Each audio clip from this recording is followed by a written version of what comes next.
Hello and welcome to This Day in Esoteric Political History from Radiotopia. My name is Jody Avirgan. This day, February 1979, thousands of tractors are descending upon Washington, D.C.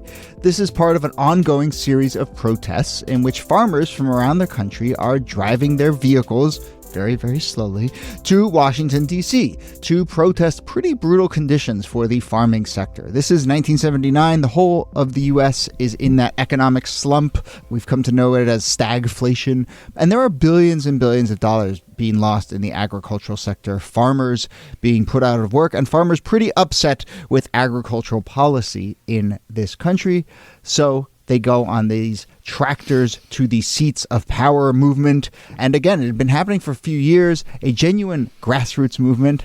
Well fertilized. Yes, sorry, I apologize.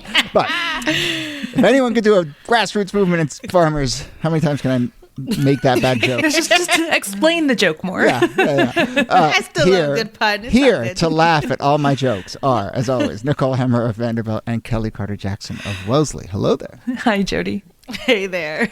A tractorcade, I think is what people called it at the time. A motorcade is a tough one. Yeah. But anyway, This is another one where, folks, you can go look at photos, just, dozens and thousands of tractors descending upon D.C. We'll talk about what happens when you take a bunch of tractors into the nation's capital. But, NIki, you want to start at that broader level of what is happening to the agricultural economy in the midst of, a larger economic slump? The 1970s were brutal for farmers. I mean, some of it has to do with weather, but most of it has to do with inflation. Inflation, as many of our listeners will know, was really on the rise in the 1970s. And that meant that producing crops cost a lot more money. At the same time, crop prices were not going up as quickly. And so what farmers were finding was they would plant their crops, they would have a bumper crop, they would have a great yield, and they would lose money on it. And it was a completely unsustainable system because increasingly farmers were more and more being put in a position where their farms were going to be foreclosed upon. And this was going to essentially spell the end of family farming in the United States if someone didn't do something. And so here they are, headed to the nation's capital in order to ask for what they called parity, right? Mm-hmm. There needs to be some kind of support so that if we grow crops, that we will be repaid for the cost of production. Yeah. And there's a really dynamic man by the name of Gerald McCatham. He's 53. He's a highly respected farmer. And he basically says, you know what, we're going to take it to Washington, D.C. Like, he basically says, if politicians won't listen to our lobbying, let's drive our tractors all the way to their doorstep. I guarantee that will get their attention. And he's not wrong. I mean, they put together about 5,000 farmers. They get together about 1,400 tractors, and they make their way to the nation's capital in a show of massive, force and collaboration. Wait, and it's incredible. Gerald McCatham, his nickname was Little Napoleon. Which, the Not one a thing about nickname. well, apparently it was affectionate, but the one thing about Napoleon was that he was little. So if you're a little Napoleon, what does that say? I mean, you're just like pocket-sized at that point. But anyway, yes, he is a big part of this. And this is the culmination. The one in D.C. is the culmination of what is a loose coalition. It comes to call itself the AAM, the American Agriculture Movement. And, over the previous years, 77, 78, there had been these tractor and farm equipment descending on local state houses and so forth. And so this is, again, the big culmination of that. And there's actually a really interesting story about the origins of that, which is that out in Colorado, because this was a sort of nationwide issue, there had been a group of farmers at a coffee shop complaining about how terrible the situation is. And they tell the story that a trucker came up to them and was like, quit your bitching and moaning, do something about it. I'm so tired of coming in here and listening to you all every single day. And that actually inspires them to stop their bitching and moaning or take their bitching and moaning on the road to Washington, D.C., where it might be able to do some good. But it's a slow process. I mean, Yeah. if you've ever seen a tractor, they do not move fast. So it's like, we'll be there in a few weeks. So Yeah. because they can only move about 100 miles a day. So depending on where you're coming from, it takes weeks to get all of these tractors to Washington, D.C. I mean, it's grueling. It's cold. It's winter. It's probably not the best time. Can I ask about that? Why? This is question number one for me. Why February? What do you, because otherwise they have to be out in the fields. It's the only time that they can get away from their crops. Yes. But harvest, can't do it during the harvest. But this unfortunately becomes, I think, one of the key elements of this story is that they do show up in DC in the dead of winter. DC, not a huge snow town, but, gets some. And as it happens, February 1979, early February 1979, there is a blizzard. So these photos of all of these tractors rolling into town are going across, feet and feet of snow. There's a silver lining here, though, to all that snow. Go ahead, Nikki. There absolutely is. Because, when these tractors first arrived, one of their goals is to tangle up traffic, and that annoys people. And then they're parked on the mall, and that kind of annoys people. But when this massive snowfall happens, all of the farmers get in their tractors and they start plowing away all of the snow. And suddenly DC residents are like, oh, yeah. Okay, we'll take these guys. That's fine. You can hang out. Appreciate the help. And they're just in town, just plowing away. Sometimes they're there's reports that a few of them use it as a sightseeing excuse, and they go visit some museums. They hang out. They stay warm. They go out to lunch and so forth. Public opinion is sort of mixed because it is an inconvenience, but they do some good things. And there's even reports that come the following spring, they came back and re-sodded the National Mall, which their tractors had kind of torn up because they were sloshing around on it in the wake of this blizzard. And they had been billed $1 million because of the damage to the National Mall, but some Maryland farmers came down and did some magic to it. Yeah.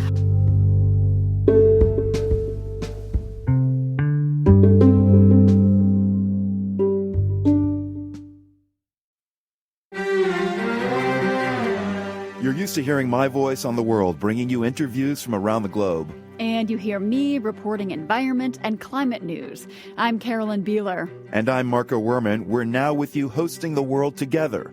More global journalism with a fresh new sound. Listen to The World on your local public radio station and wherever you find your podcasts.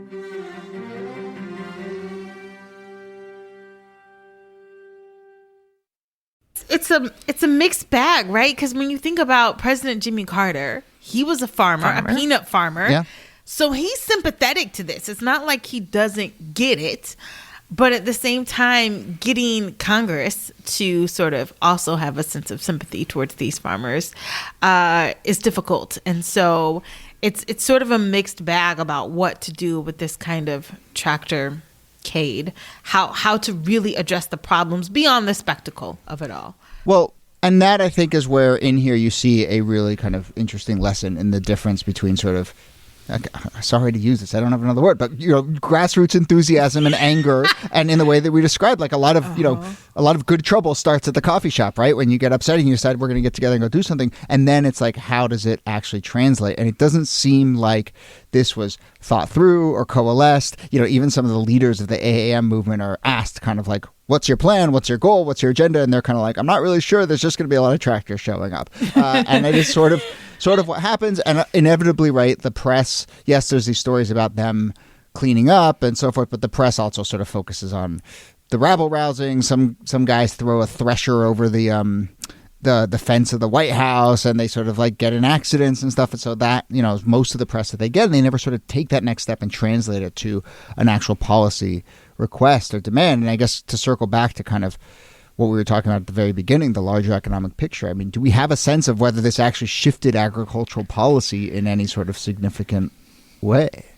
I mean, they were able to get some of the things that they wanted. One of the things that they wanted was country of origin labels and ethanol requirements and those kinds of things. But these were laws that it took years and years and years to put into place. And they're not necessarily a direct outgrowth of the American agricultural movement, because you also have in this era the emergence of these larger factory farms that are also lobbying for more government support. So it certainly doesn't save the family farm, which has been in decline in the United States for decades at this point.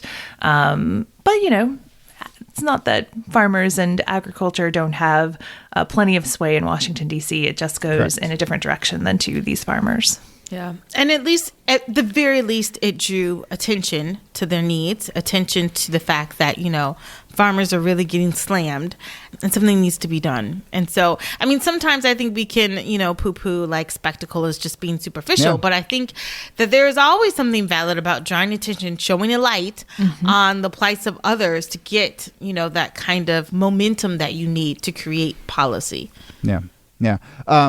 And I want to pick up on that, but I want to just add one little tidbit to the specific Tractorcade story, which is that on February 23rd, D.C. passes a law that bans future Tractorcades in Washington, D.C., quote, until the farmers can come up with some sort of responsible leadership. But I just love that there's like, you ever come across like a policy or a law or a sign that's like very specific and you're like, oh, this is only there because someone did something, and then they just, it's like the fact that like you could just be going through the DC bylaws and it's like, no convoys of tractors numbering more than 37 are allowed on the DC, and you're like, oh, well, that's because someone brought a 38-person tractor convoy, whatever it is. But I love that law is still kicking around. But Kellie, to your point about sort of spectacle and the importance of it and how it connects or doesn't connect to actual policy, it makes sense here, right? That farmers are going to bring tractors, and that's going to play into an agricultural policy conversation.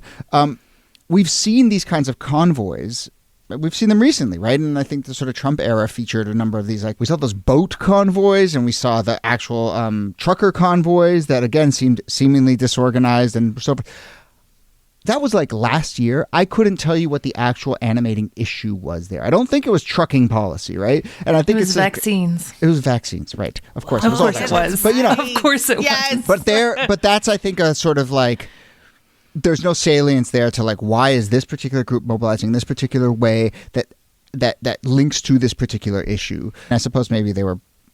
Well, there's also reporting that they were like intentionally gumming up supply lines and all that stuff too. But yeah, we have seen those kinds of convoys, but I don't think that they clicked in the public imagination for a bunch of reasons in the way that maybe this one did in 1979. Also, I think we're all used to seeing semi-convoys in some ways on America's highways. But, I grew up in Indiana, so I am used to being stuck behind 15-mile-an-hour tractors. But to see them all congregating in an urban area, I think is something that would be pretty novel for people. Yeah, and there were those videos last year of like all those trucks descending on DC and then gumming stuff up and so forth. But do we prefer tractors over animals? Like if they brought in cattle, I don't know. If they had ridden the cattle. Came in horseback or something. A cattle drive to DC would actually be kind of amazing, so I'm not opposed. Don't want to do no that animals in the were dead harmed. Of winter. Right, exactly. In the process of this. They get on the beltway. Oh my gosh. All right. Well, anyway, again, folks, you should go check out some of the photos of this because it is remarkable. But that brings us to the or end a of the Tractorcade tractor at the Smithsonian, which you can visit. Oh, right, of course, yeah. So they donated one, and there's one actually tractor in the Smithsonian American History Museum, right? Yeah. Mm-hmm. Cool. All right, that's the end of the episode. Nicole Hemmer, thanks to you as always. Thanks, Jody. And Kellie Carter-Jackson, thanks to you. My pleasure.